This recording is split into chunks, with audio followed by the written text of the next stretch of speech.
I'm going to call her. Okay. I'm going to mute you for a second.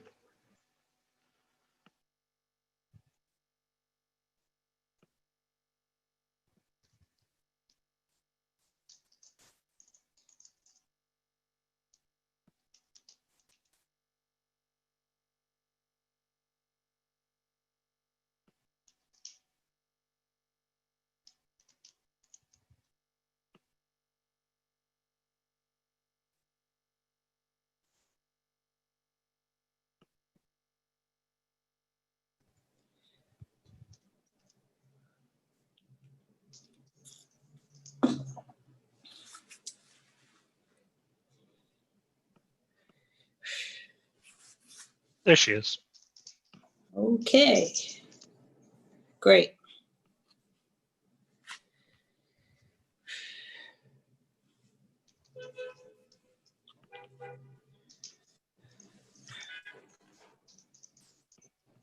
Well, my plan is to just do a very short introduction and then turn it over to Susan. Then we'll do the absentee ballot, then we'll do questions. Sounds great. Okay.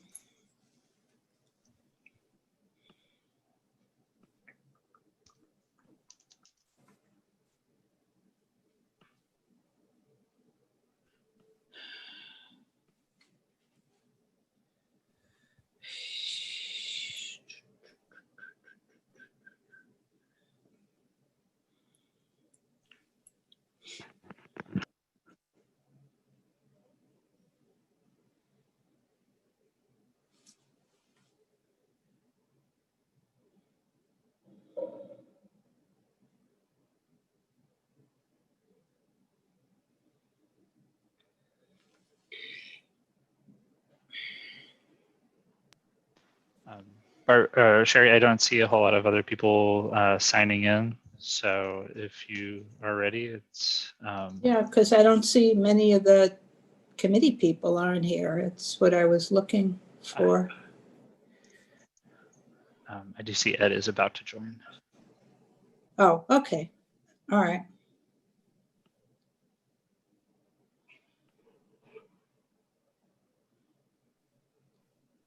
All right. So do you think I should start? Mm-hmm. Okay. Good evening, everyone. My name is Sherry Weiner. I'm co-chair of the Voting Reform Task Force, along with my co-chair, Anthony Cohn, who just informed me he had a family emergency and will not be able to join us tonight. This is the second in our series of programs on voting in 2020. At our last meeting, we had Assemblyman Dan Quart speak to us about the new reforms that have taken place in Albany dealing with voting. Very informative. And tonight we're going to talk about how to implement those reforms. We're going to be talking about absentee voting, early voting. We're going to give you specifics. We're giving you dates. And then we're going to talk about the Votesafe New York program that you all got. And then we're actually going to go through your absentee ballot with you. I'm very fortunate, and then we're going to answer your questions, obviously. We're very fortunate this evening to have with us an expert on voting in New York, Susan Lerner, who is the executive director of Common Cause New York. Susan joined Common Cause in December 2007. She's responsible for setting their priorities, strategy, lobbying, serves as their spokesperson, fundraising, and leading the New York Common Cause team. So she's gotten herself quite a lot of responsibilities. Before joining Common Cause, Susan serves as executive director of the California Clean Money Campaign.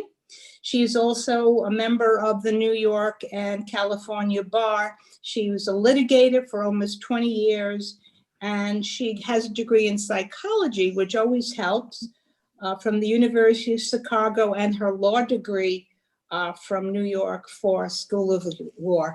Barbara Chalky, who's one of our task force members, had heard Susan speak about voting and recommended her to me. And I'm so pleased that she has accepted our invitation to speak to the Greater Community Board 8 community about voting in November 2020. And let me welcome Susan Lerner. Thank you so much, Sherry. Happy to be here this evening. It is a really challenging election this year because of the pandemic and the overlap with the presidential election, which is when more people come out to vote in New York City than for any other election. And certainly we saw the impact of the pandemic in June in the primary, where a really significant number of people voted absentee. And you probably heard from Assemblymember Court about the fact that the expansion of availability of absentee voting has now been codified into law.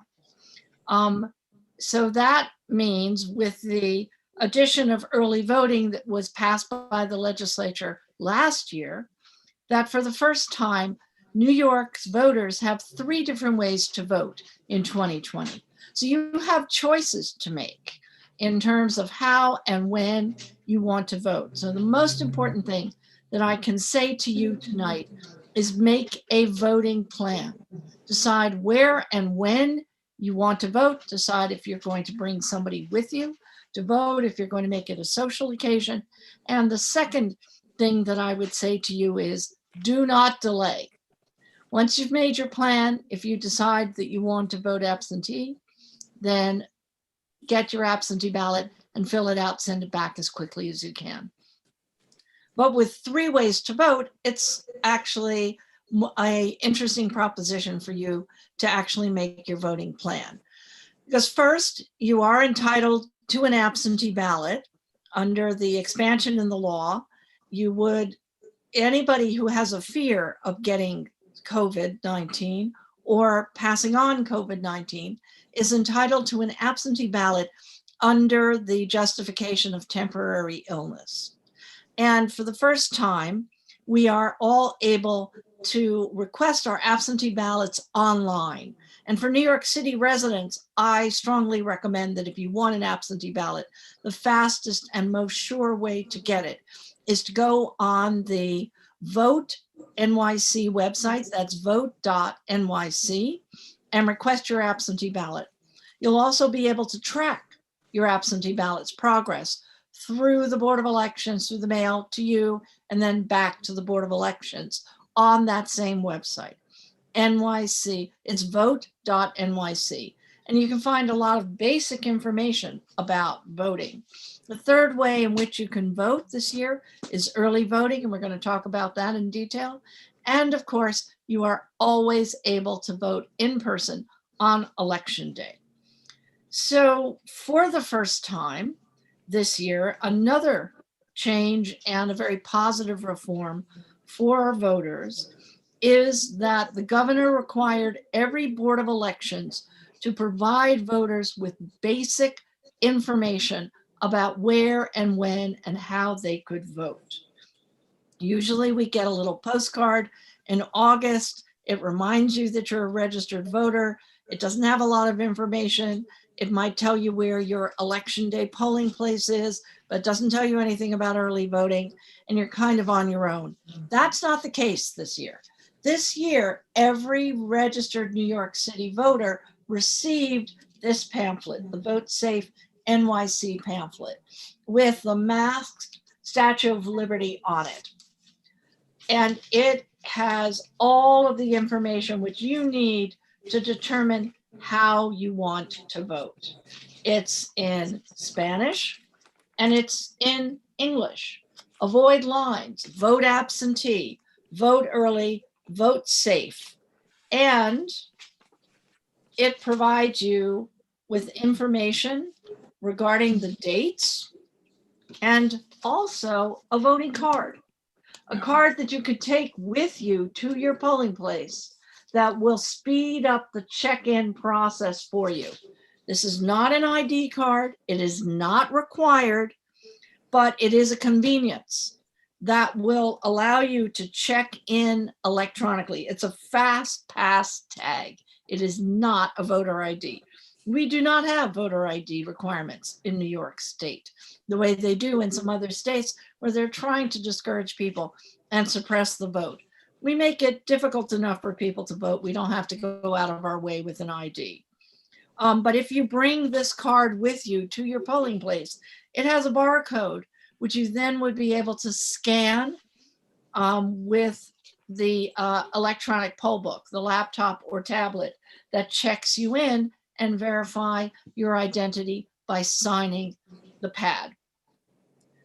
So early voting is a new reform, which, as I said, was passed by the legislature last year, in which we've been working very hard to get set up and to inform voters about it. Early voting takes place for 10 days in New York State. It starts at 10 a.m. on October the 24th. That's this coming Saturday. And it runs all the way through the following week to the following weekend, Sunday, which is November 1. On the weekends, the early voting locations will be open from 10 to 4, but the hours vary during the week. There are 2 evenings where early voting is available until 8 p.m. And that is on, and I'm checking my handy dandy pamphlet. Tuesday and Wednesday, yes. Tuesday, the Tuesday and 27th, and Wednesday, the 28th. Yep. Correct. And so our early voting is open from noon until 8 on those days, which gives you more flexibility. There are 80 plus early voting polling places in New York City. Unlike the situation in every other county in New York State, in New York City, you have to know which early voting polling place you were assigned to. All of the other counties have county-wide early voting, which means that you could go to any early voting location, even if it's not the one you don't receive an assignment.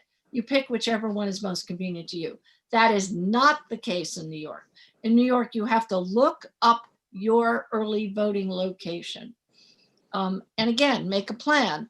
I know when I'm planning to vote. I'm planning to vote early, and I'm planning to vote on Tuesday, the 28th, between 1 and 4 at my nearby early voting location. My husband's planning to vote the day before. Studies have shown that when you make a plan to vote, you are much more likely to actually carry it out. And as I've said, it is actually a nice thing to bring a family member or a friend who is also planning to vote and make it a community social occasion.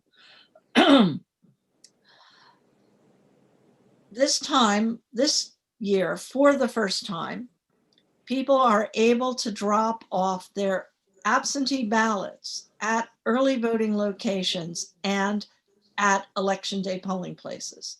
And unlike the situation with early voting, you can drop off your absentee ballot at any early voting location or election day polling place anywhere in New York City. When you walk in to a polling place, whether it's an early voting location or an election day location, the first thing that you see is the information table.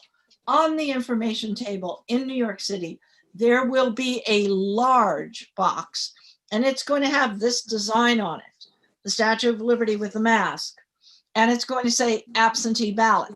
And so it is a locked box, which is right there attended by the poll workers, that you can place your absentee ballot in and know that it's been received by the Board of Elections.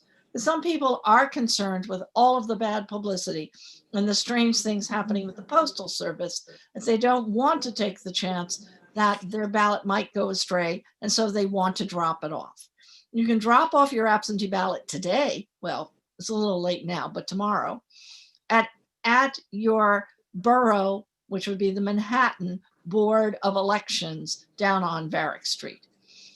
But if you don't want to trust the mail with your ballot, you can drop it off at in these large drop-off boxes at any early voting location between October 24th and November 1st, or at any election day polling place. And you do not have to stand online. You do not have to sign in. You do not have to do anything more than walk in, deposit your ballot in that large box, and walk out. So it's kind of a mid-level solution to the pandemic challenge. You don't have to interact with anybody. You are leaving the house. You will be going into a space with other people, but you don't have to talk to anybody. You don't have to interact with anybody, and you will know for sure that your ballot has been received. And of course, all of the usual election polling places, well, that's an exaggeration because there are usually some changes, but many of the same election day polling places will be open on election day, as we traditionally have here in New York, from 6 a.m. in the morning until 9 p.m. in the evening. And again, the absentee ballot drop-off boxes will be in every polling place. As I'm sure you're aware, you need to know where your polling place is here in New York. You can't just wander into one that you happen to go by and vote. You have to be at your assigned polling place in order for your vote to count. And as we know, often on election day, particularly in presidential years, there can be long lines waiting to go in and be able to vote. And that's why we're urging people who want to vote in person to seriously consider voting early. Let's avoid the crowds. Let's spread the voters out over a longer time period so we have fewer lines and fewer people in the polling place at the same time. So if you can, consider voting early.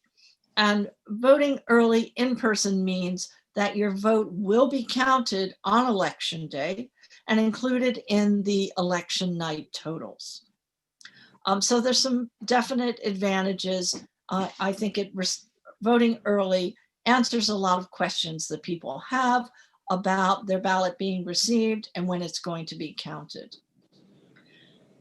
One thing that's very unusual about New York is that you can always vote in person in New York, no matter what you may have done previously regarding an absentee ballot. We are one of the very, very few states that if you request an absentee ballot or you request and return your absentee ballot, you still can go and vote in person, either voting early or on election day. And in every instance, your in-person vote will override your absentee vote. But because we provide this backstop to voters, it takes New York longer to get to count its absentee ballots than some other states. We have a significant grace period following Election Day for the receipt of absentee ballots. There's a grace period of 7 days post-Election Day by which the Board of Elections can receive your absentee ballot, and if it is postmarked no later than Election Day, it will be counted. But what that means is that the Board of Elections does not really start to address everything about absentee ballots until 8 days after the election. And the 8th day after the election, the Board of Elections compares the list of voters who voted in person to the list of people who submitted absentee ballots. And if there is somebody who voted in person who had also submitted an absentee ballot, the absentee ballot is removed and it is not counted. Because although you can come in and vote in person, even if you sent back an absentee ballot, you still have only one vote in New York. And that is the one vote that will be counted, and that will be your in-person vote. So you have flexibility in terms of how you vote all the way through Election Day, but it slows down the count. So 8 days after, they compare everybody in New York City to everybody who sent in an absentee ballot. They remove any absentee ballot that was sent in by somebody who then voted in person. They do the same cross-check across the state, again, to be sure that each voter has only one vote which counts. And only after they've completed those checks do they begin to count the absentee ballots. And that's one of the reasons why it takes a while here in New York to get the final answer in terms of the election results. It's not because they're incompetent, and it's not because they're messing around in some way with the ballots. It's because our law really provides some safeguards for voters to be sure that their ballots will be counted. The time that it takes to count a large number of ballots is time well spent, because it means that the count is going to be accurate, and they will be counting only the votes of people who are eligible to have their votes counted. So get ready, be patient, and understand that a fast rush job in New York City with a election night answer for who's ahead is absolutely not going to reflect the true state of the votes, because we're expecting so many absentee ballots to be counted. Today, the Board of Elections indicated that they have received 1.6 million requests for absentee ballots. Now, human nature being what it is, we do not expect that everybody who requested an absentee ballot will end up returning it or casting an absentee ballot. And as I said, you can always change your mind and go in and vote in person. But I wouldn't be surprised if we are looking at somewhere between 800,000 to 1 million absentee ballots, which is an awful lot of ballots to count. So it is going to take time. The Board of Elections has made some changes since June to try and speed up the process of counting the absentee ballots. They've invested in high-speed sorting equipment that also photocopies the what we call the oath envelope, so that it can be checked. The first pass is a high-speed sorting of absentee ballots, kicking out any absentee ballot that does not have a signature. That is going to save a tremendous amount of time. And the fact that the machine automatically photocopies at the same time also is going to cut down on the time that the board needs to spend before they can actually start to count the absentee ballots. We've also had a very significant change in the procedure regarding absentee ballots that should cut down substantially on the number of absentee ballots which are not counted. You may have read after the June election that there were a surprisingly large number, a larger percentage of absentee ballots in Queens and in Brooklyn that were disallowed than people were expecting, and certainly many more than were ideal. As a consequence of that situation, the state has made some significant changes. There is now a cure procedure passed by the legislature, improved by the governor's executive order, and further expanded by a court order settling a lawsuit which the League of Women Voters brought. So now, if you make a mistake and forget to sign your absentee ballot oath envelope or forget to date it, the Board of Elections will notify you that there's a problem that can be fixed with your ballot.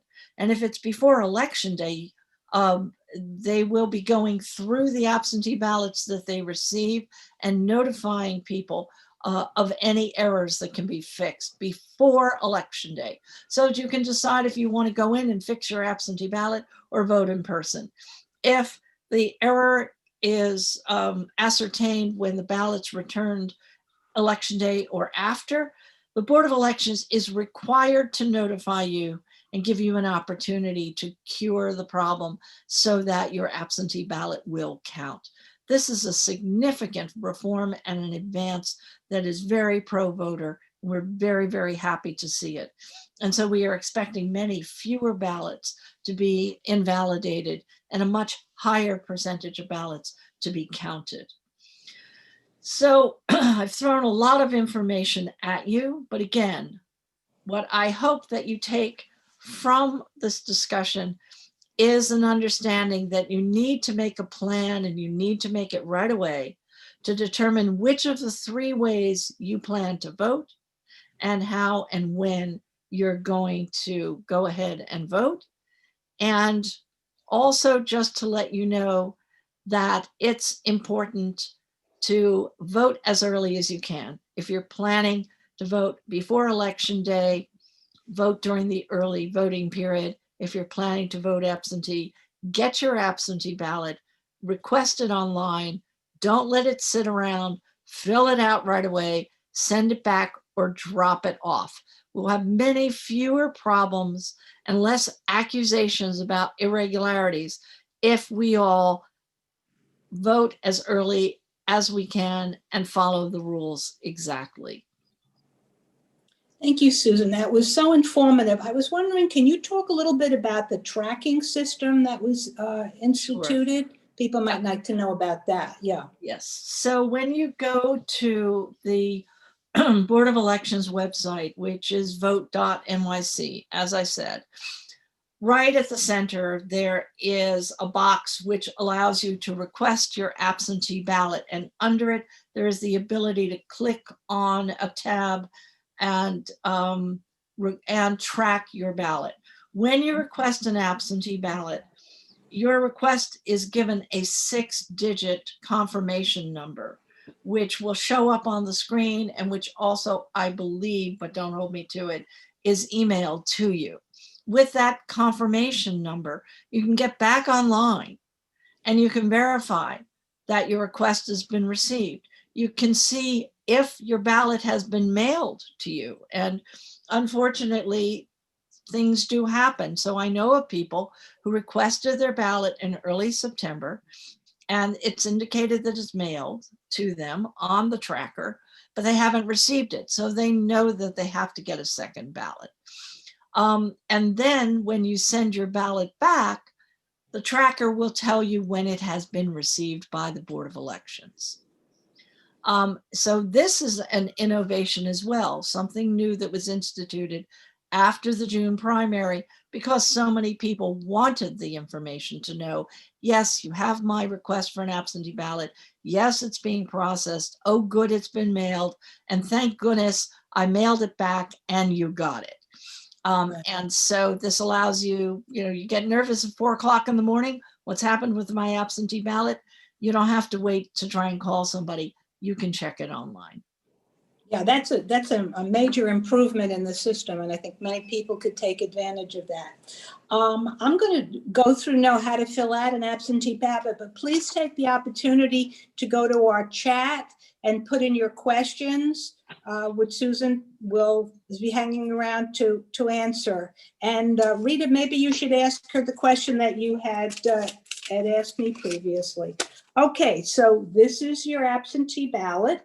You make sure that your name is correct. Will told me to cover my name up, so I did that, but this is your absentee ballot. So that's the outside envelope. And then inside you have your ballot, you have the ballot envelope, and then you have your mailing envelope. So let's go through, and Susan, please jump in if there's something that I leave out. Okay, on the instructions on the ballot, it says you should black in the name, the box next to the person you're voting for. But of course, the boxes, the little circle is above the name, but right, that's you want really to fill in the bubble, not the box. Bubble. Just Yeah, the bubble. I'm sorry, the bubble. The instructions say the one to the left of, but you'll see looking at it, it's really above it. Now, even though Joe Biden and Donald Trump are on numerous parties, you only can vote for one.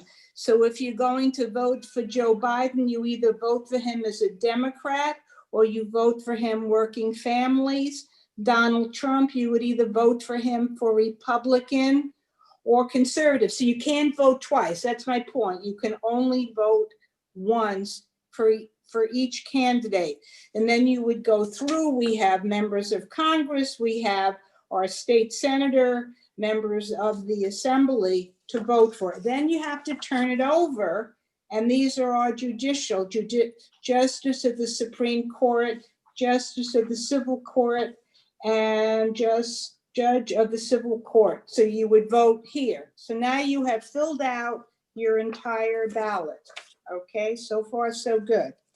Then you go to your official absentee ballot envelope. This looks like this. Okay, and you put your ballot in there. Now, you seal it by taking this off. Do not use tape.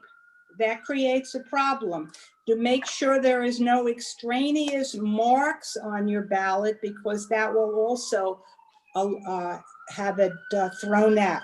Now, to help us this year, this election, because last time there was such a problem, on this envelope, they've actually put a red cross, and that's where you have to sign, and then you have to date. This was a problem in the last election. Many people forgot or didn't realize that they had to sign it. Okay, so now you're signed. You have to use blue or black ink. I'm trying to think of all the hints that we've picked up. So you sign it and you date it. Okay, now we're going to use the official envelope. Now here's where it gets tricky. On the back, there's a space for a barcode. You can see over here. So then you have to figure out how to put this in the envelope so your barcode shows. So you really have to do it, I found, upside down. Right. So let's see, it's up, yeah, you have to do it upside down.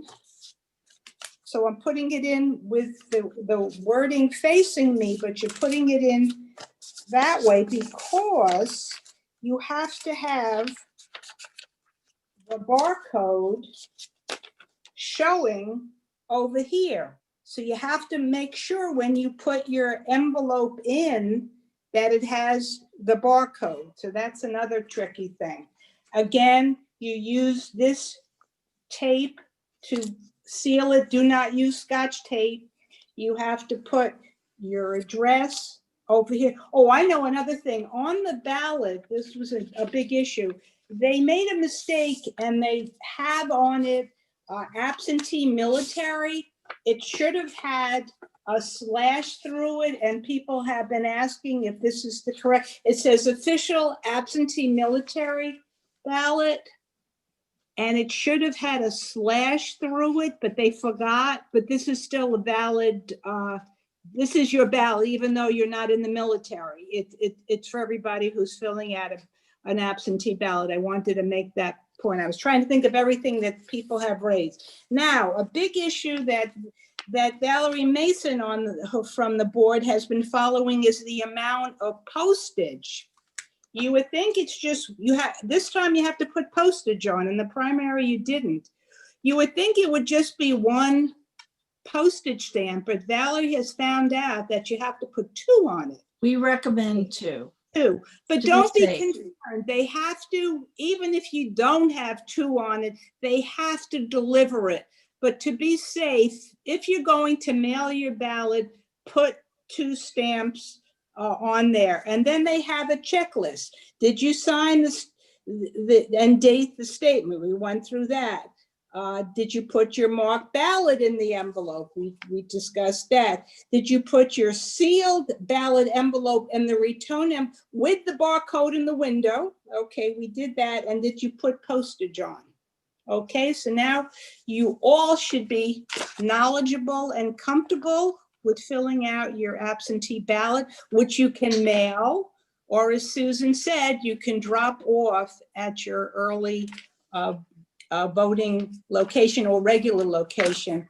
I just wanted, the deadline for applying for an absentee ballot is October 27th online or November. But don't 2nd. wait, because Oh, don't there's wait. a No, decent but- chance that it Yeah, no, might not get to you in everything. time or get back to the board. I mean, you can run the deadline, that's your right, but you're Don't. really Don't. gambling. And if you want to find out where your voting locations are, you can go to findmypollsite.vote.nyc. Many of us in the Upper East Side, our early voting place is Robert Wagner Middle School, 225 East 75th Street. And then for some, it would be Hunter College, Brookdale Dorm, 440 East 26th Street, or the Jackie Robinson Complex, 1573 Madison. But as Susan said, you have to go to the specific location that you're assigned for early voting. So go to that website and have that confirmed for you. Okay, I think we're ready to, Susan, anything that I missed or anything more you No, I want? think we're fine. We think we're good? Yep. Okay, let's see if we have any questions. We don't have any questions. Come on, Sherry, they only go to me whenever they put them in the chat. So okay. would you Will, like why to don't use you- our regular, we have several people with their hands raised. Okay, And let's we see. can call on them in the order that they were raised. And if it's anybody's first time at a CB8 virtual Okay. meeting, Will do. please use the raise hand feature to ask questions for Sherry to call on you. Go to the participants menu and open that box, and then you'll see a button that says raise hand. Great. Well, the first one I see is Craig Letter, who's member of the task force. Can you unmute Craig for us? Sure. Good evening. Hi, Susan. Thank you so much for the presentation. I missed the beginning of it, so I apologize if my question is a repeat in any way. But I was just wondering, in addition to just learning so much and thinking about how frustrating it is that inevitably people are going to start to throw out all these accusations about New York slow voting when clearly they're taking all these measures to make sure that people actually can vote, which is wonderful. I was wondering what measures are being taken to protect both voters and poll workers for in-person voting on election day, and will there be limits to the number of people allowed in the room, and has there been verification that the ventilation is sufficient in rooms? And also, I was wondering where we stand in terms of poll workers. Do you have any sense of whether we have enough poll workers, given that there may be many who would have done it in the past who may feel they're a part of the vulnerable population that doesn't feel comfortable doing it this time? So thank you for those questions. Let me take the second one first. I am really happy to say that there has been a very broad outreach program to get new people to apply to be poll workers, both at the national level, at the state level, and locally. And there is, for the first time, a much, much larger pool of people who have applied to be poll workers than we've ever seen before. We have a lot of first-time poll workers. We have a very solid number of younger people who've applied to be poll workers, both directly to the board and through the National Power to the Polls website, where over 20,000 people applied, indicated that they wanted to be poll workers here in New York City. So for the first time, I feel that the board has an adequate or a very close to adequate pool. You know, things happen, people drop out, somebody gets sick, whatever. But I think we're in a much better position regarding poll workers than we have been previously. I don't know if there are additional capacity limitations in polling places for election day. I know that there are significant precautions which the board has instituted, both for early voting and for election day. We saw a lot of them on the ground in June. So for instance, the board has invested in plexiglass barriers, which are at each voting table, so that the poll worker and the voter are not directly communicating with their breath. Everybody is asked to wear a mask. If somebody has refused to wear a mask, they are supposed to be escorted to a separate section of the polling place where they can vote without being near any other voters. The machinery is being wiped down on a regular basis. We all receive our own stylus and pen that nobody else has handled to be able to sign into the electronic poll book and to fill out the bubbles on the paper ballot. The poll workers are masked, I believe gloved. There should be hand sanitizer available. Many polling places have additional masks that are offered to voters who are coming in without masks. And for early voting, they're going the extra mile, and every early voting location is being thoroughly disinfected overnight. Wow. Another reason to think about voting early, because they're Thank able you. to do that. Great, thank you. Thank you, Susan.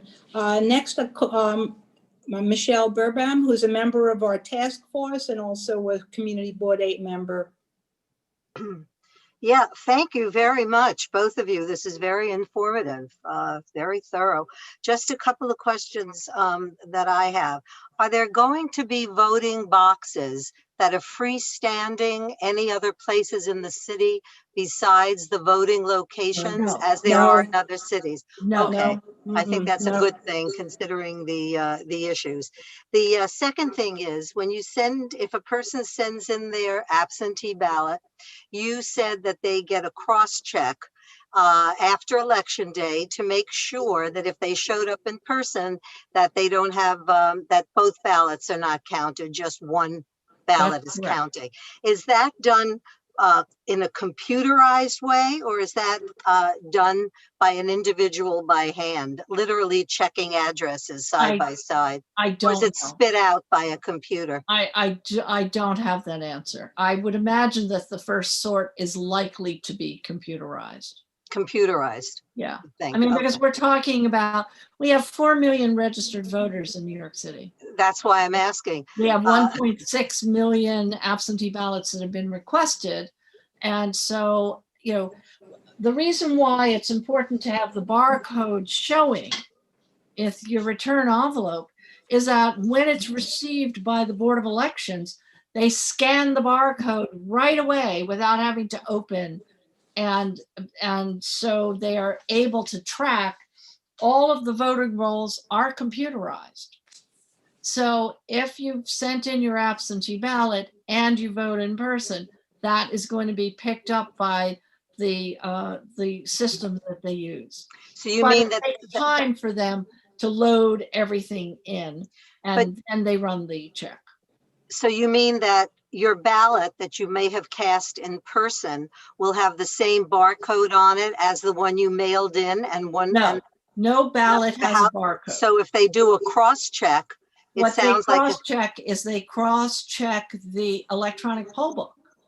Right? Right? Oh, okay. That right? You sign in. Sign in. You cannot Okay. get a paper ballot without signing in and showing through your signature that you are the registered voter who is listed on the voter rolls. Okay. Now, we have had a lot of trouble in this district with voting machines going down, and that's why we had very, very long lines. So our committee had been discussing whether or not there could be engineers at the polling places so that if a machine does go down, there could be an immediate repair. We had a very serious problem. I think it was probably 2016, where there are voting places that ended up with one machine, and literally people lined up around the block for hours and hours. No, we're familiar with that. Anything done to address that? Yes, the Board of Elections now has technicians in roving teams in each of the boroughs who are Very good. available to move more quickly, because they're Terrific. already out in the field and can be deployed where there's a problem. Gee, that was our task force recommendation. I'm Yeah, glad they that's followed great. it. That's wonderful. Good to That's hear. great.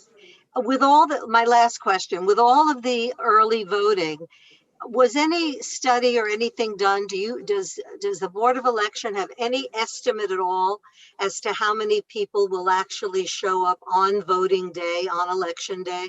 Is there any kind of information? So the polling that I have seen actually was somewhat disappointing to me in that, and I think it was a Siena poll that came out all the days blend during the pandemic, but I think about 2 weeks ago, which showed that a larger percentage of people plan to vote absentee than plan to vote early. And how about in person on election day? Well, and it looked like there would be about somewhere between 55 and 60% of the people who were planning to vote were still planning to vote on election day. Terrific. Thank you very much. Very informative. Appreciate it. My pleasure. Thank you. Next, Rita Papa, member of Community Board 8 and also member of our task force. Rita. Hi, I'm a poll worker and have been for several years, and I've already received my assignment for this year. And I will just two things perhaps for the future. First of all, Susan, you were fabulous and thank you. But one of the things, being a scanner, when a ballot is not marked properly, it doesn't go through the machine. I was going to mention if you overvote, and that's one of the advantages of voting in person. If, so Sherry was saying don't vote for the same person on two different lines. You could by mistake do that with your absentee ballot, and that will invalidate your absentee ballot. But if you do that in person, the machine kicks it back to you and says you have overvoted, fill out a new ballot. That's number one, because then you have to go back to the table and get a new ballot. You can only do that 3 times before you have to go to get a court order to get the 4th ballot.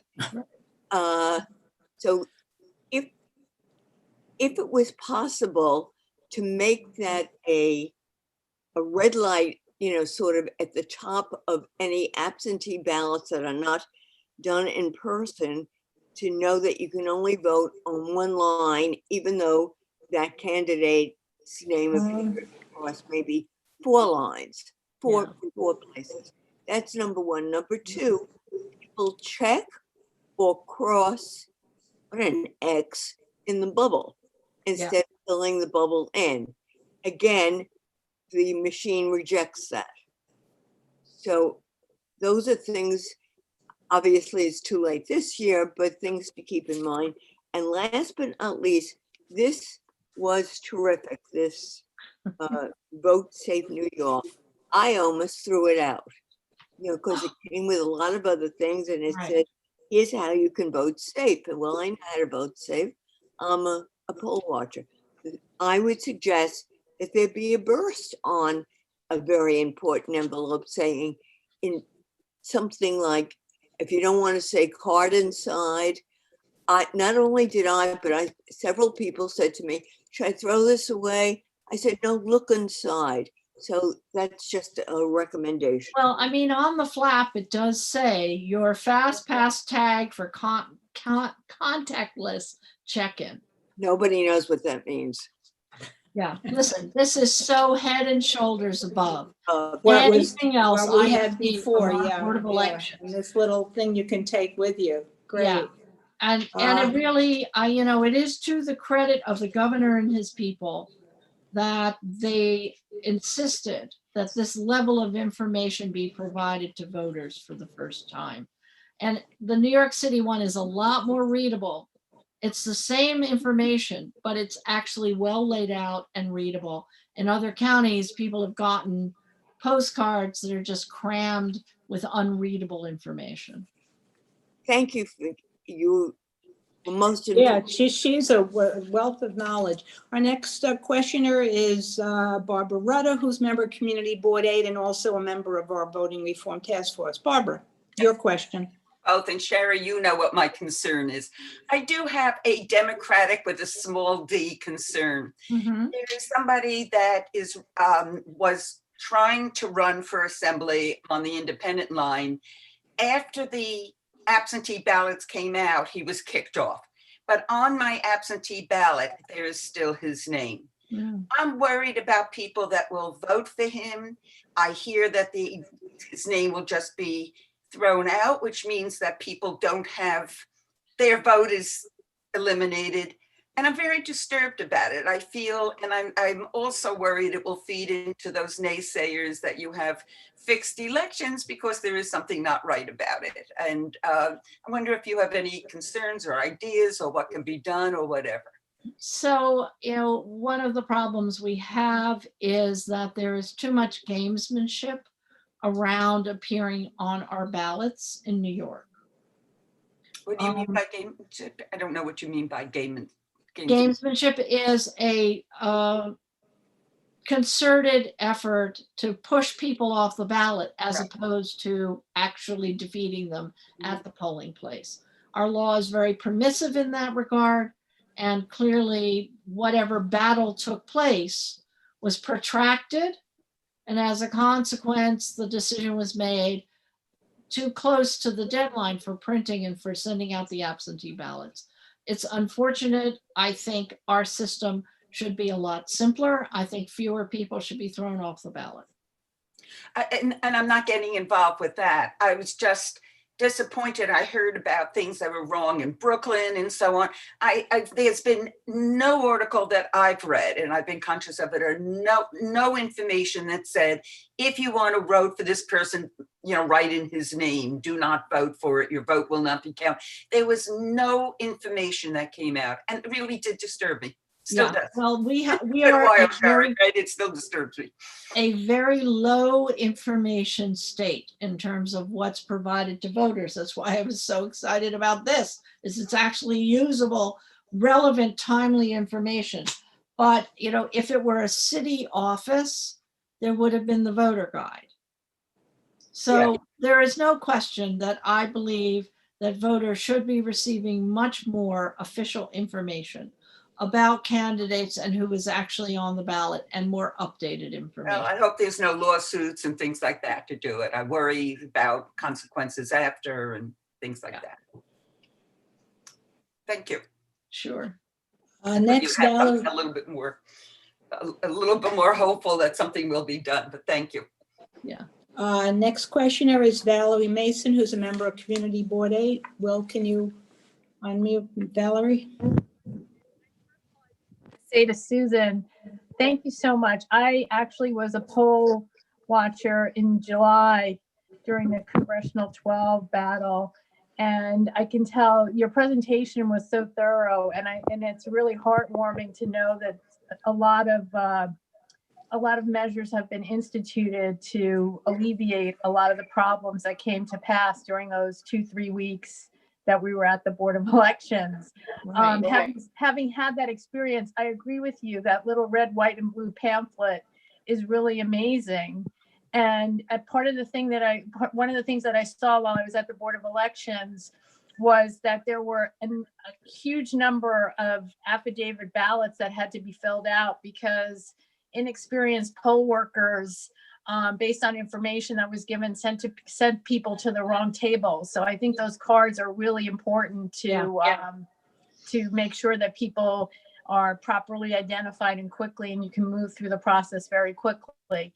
One thing I just wanted to mention, and I apologize if you did talk about this, how important it is not to make any other markings on the ballot, because in my observations of at least 20,000 ballots that I looked at while I was there, many people just, filled in their AD, ED when they saw the empty box, and those were kicked out. And so even though it wasn't any kind of official or double marking, any markings on the ballot are really to do a disservice. So you've got to be really careful. Good point. We really place too many obstacles, too many barriers in the way. We make it too hard for people to vote. right. It's a real gotcha moment when you see Exactly, it. and we have been working hard to try and change that. Yeah, It's a no, vestige of the 19th century. yeah, no, I mean, it was completely eye-opening, and I urge anybody who's never done it before. The one thing I would say is, I really think, you know, having had that experience, there's very little room to have fraud because everything is double and triple and quadruple Exactly. checked. And you can really have a lot of faith in what is happening down there. So I'm really, again, your presentation was excellent. And I just urge everyone to remember to sign their ballot. I mean, but even the measure you indicated, and I also wanted to say, we use that tracking device. My mom, who's 90, did not get her ballot. We spoke with the Board of Elections last week, and today she received her absentee ballot again. So they are really working very well. They are And trying.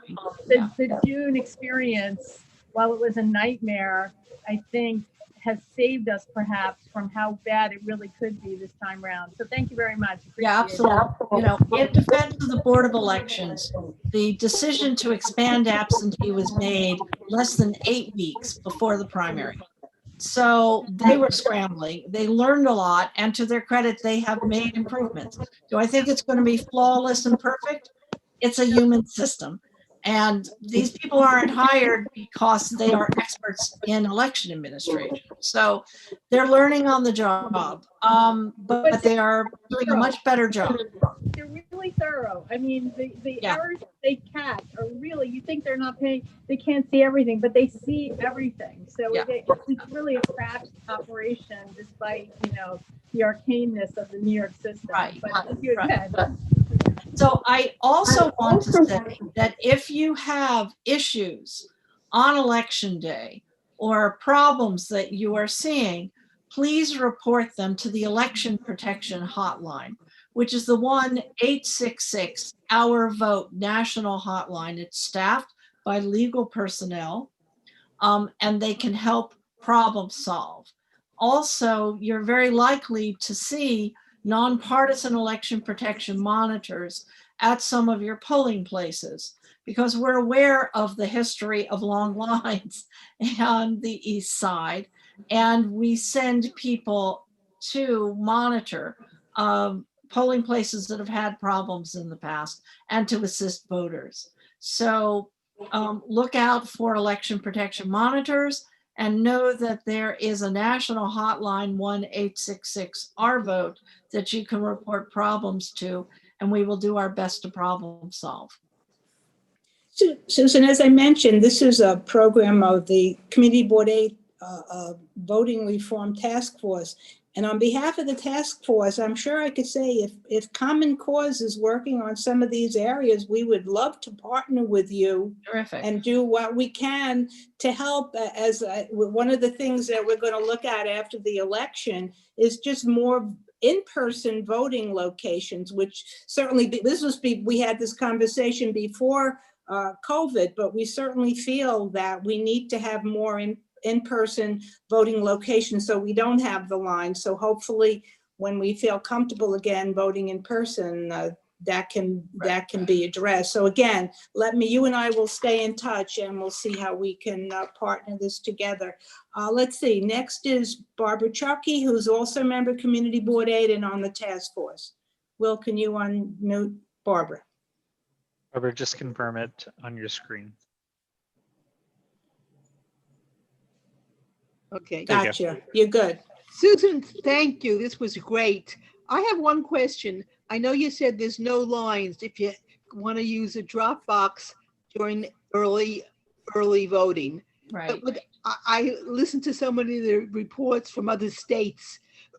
What if there's a line outside to get into the polling place? Would you have a special line if you're going to just use the drop box? I'm expecting that there will be line managers who will be able to direct you in. Okay, I was concerned about that when I heard the reports from other states. Yeah, well, we have not seen lengthy lines in early voting, but there's a first time for everything. But we are telling people, do not stand on line if you were dropping off your absentee ballot.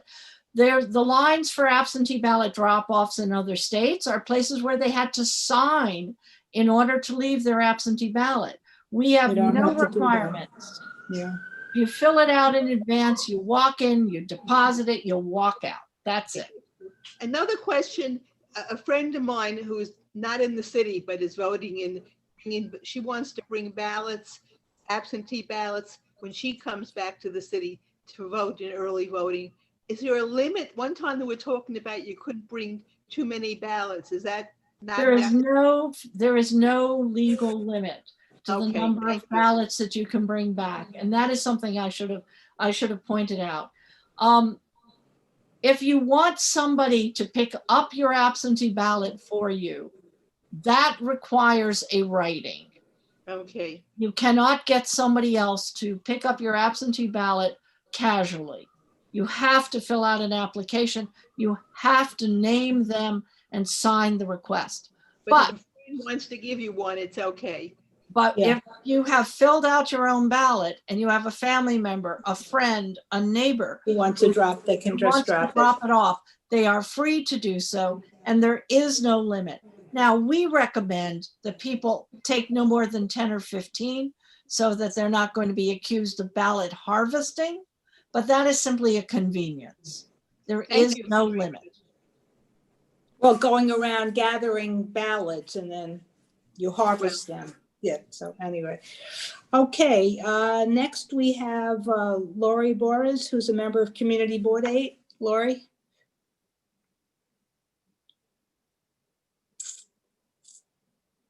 You're Thank you.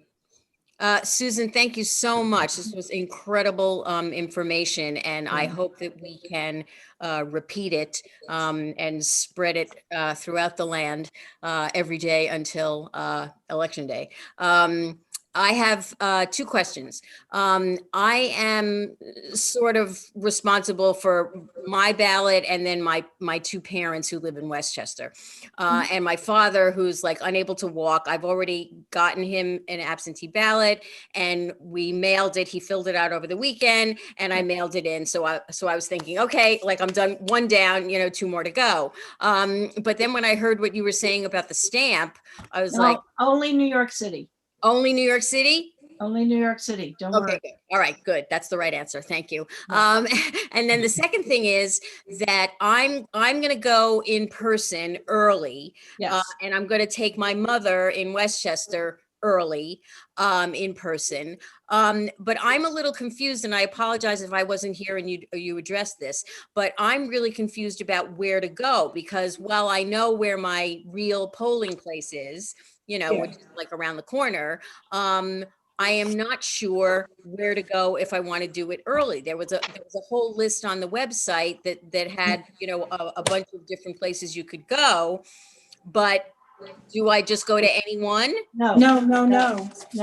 And it's listed in your pamphlet. It will tell you where. Unfortunately, I'm so sorry, but I have the cards. I have the cards, but not the pamphlet. But I tossed the pamphlet. Okay. So just go to the voter. Just go to the voter lookup. Just go to vote.nyc. Okay. You'll be able there to put in your address, and it will. And they give it to you. Locator. And it tells you where to go. It tells you your early voting location and your election day location. Yeah. Okay, good. And it will be for my mother's in Westchester as well. She will You have to look her up on the state. Yeah. Well, Westchester's different. You can go to any early voting location in Westchester.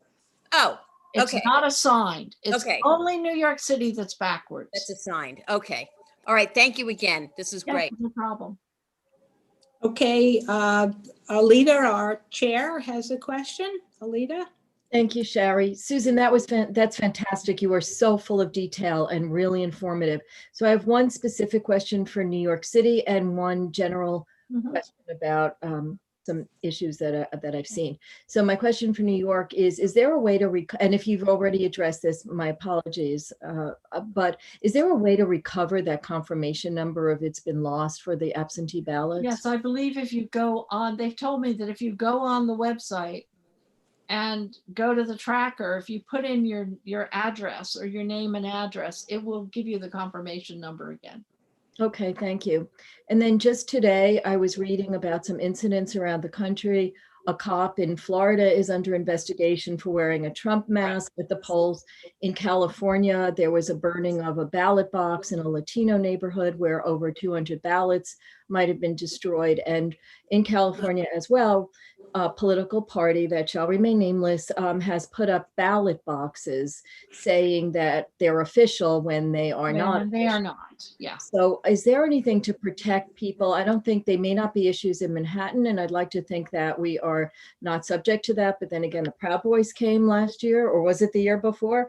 And but more outlying areas in the other boroughs. And so I know that both the boards of elections and the NYPD has been looking at the situation. We're not expecting substantial problems in Manhattan or most parts of Brooklyn, where, you know, we're concerned about Staten Island, we're concerned about parts of southern Brooklyn, where you have a hotly contested congressional race. I don't think we're going to see problems in Queens or the Bronx, but I am concerned about some areas outside of New York City. And we're in touch with the Attorney General's office, the State Attorney General's office, and both the DAs and the county executives in the counties where we think there could be problems. because I've also read And we're that- prepared, you know, and the 866 Our Vote hotline is alert to these intimidation issues. And, you know, we have procedures in place to escalate things quickly and to get people out to deal with the situation. What about, so there's a law that you can't hand out political information within, I forget, 100 100 feet. feet of a 100 feet, polling yeah. place. But if people are online for a long time and they are, I mean, that was just to the corner. I voted PS6 and that was to the corner, which is between Madison and Park, and that's to the corner of Park. If the line extends there, then there could be people bothering people at the end of the line. Those nonpartisan election people that you had referred to, will they be going up and down the line to ensure, or other lines in other areas to ensure that people are not being harassed by political people? Well, absolutely. I mean, you know, people can try and hand you literature outside of the 100 feet, but, you know, you just say, I'm not interested. And I also believe that the Board of Elections, because they have extra people who have applied to be poll workers, one of the things that they are planning to do with the younger people who have applied is to train them to be line managers, so that there will be poll workers outside the busy polling places, helping maintain the line, being sure that people aren't being bothered. Thank you. I'm sorry to inflict such a negative tone on this when you've been so positive and all of the other questioners have been so positive. But frankly, that stuff in California is pretty terrifying. So it is very terrifying. And in some ways, I mean, having lived in California, it's a more heated atmosphere and has been for longer. But there are parts of the state that I am concerned about. Okay, thank you very much. Again, this was really quite excellent and informative. Thank you. And thank you, Sherry and Anthony. Sherry, may Huh? I ask a question of our expert? Sure, of course. As somebody who requested an absentee ballot and plans now to early vote, is there anything that we can do to help the Board of Elections after we cast our ballot early voting, so that they don't need to like worry about us having an absentee? Don't worry, don't return your absentee. Okay. You don't have to tear it up, you don't have to turn it in, but just don't return it. Yeah. Yeah. Just don't return. Okay. All right, are there any more questions before we close out tonight's meeting? No. Susan, this was wonderful. You were exactly what we needed. We needed to fill in the meat on the bones that we had heard before. And we really, again, I extend the assistance of Community Board Voting Reform Task Force in any way that we can assist and work with Common Cause. We all have the same goals, and we would really be pleased to be able to do that. And again, thank you so much. You were really Wonderful. Thank you to Thank thank you to the community night. board members and task force members who were on this call. Let's figure out after the election, we'll take a breather and then we'll reconvene and figure out what our priorities. But it was great to hear that they're sending the mechanics out, because that was certainly, I know Rita had raised that as one of our priorities. So that's great to hear that they listened or at least heard. And Craig, thank you so much for, getting us to, being our fearless leader, getting us started with this, and now we're on a roll. So it's great. Everybody, thank you. Make sure you vote early. Okay, everybody? And good seeing you all. See you tomorrow night. Thank you. Thank you. Okay. Thank you. Good night. Good night.